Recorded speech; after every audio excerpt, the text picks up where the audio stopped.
to show you how to use the Blop cards that come with my Half Start coloring books.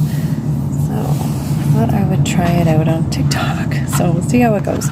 So with every Half Start coloring book that you get a front and back cover, which are original art by Miss Maja. In this case, it is a diner scene. All of them are varnished. You're not going to have any residue. And you get 7 140-pound cold-pressed watercolor sheets of paper that I have half started with ink. So I've been working on this on my YouTube Live and Instagram if you want to see where it started and how it got to where it got here. But this would be one example. This is another example of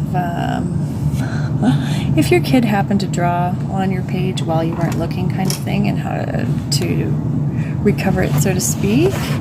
Oops. Here is watercolor I did over top of Spirograph that started out more like this.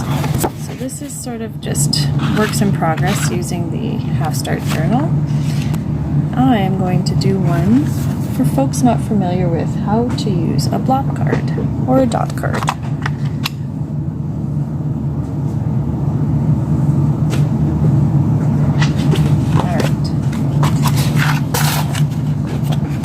So Blop cards are samples. They're approximately 1/8 of a teaspoon of color. In this case, a little goes a really long way, and I will mention that this glistening aspect of the Great Goddess Green is not a bad thing. It just means there's a little touch more moisture, or probably glycerin or honey in this case, in the initial ingredients, and it's not 100% dry, which is fine. You will always be able to moisten it quickly and have effective color from that, and it doesn't diminish the archival element. So with a Blop card, you would just use it like a palette. If you really wanted to, you could cut off the squares and keep them separate so there's no bleeding back and forth. Just want to create some kind of base here.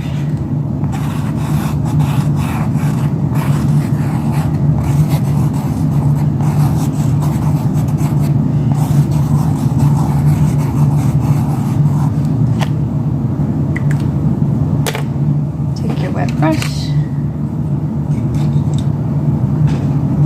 Shade, and just dab it with a little water and start in just like that, and work your way around.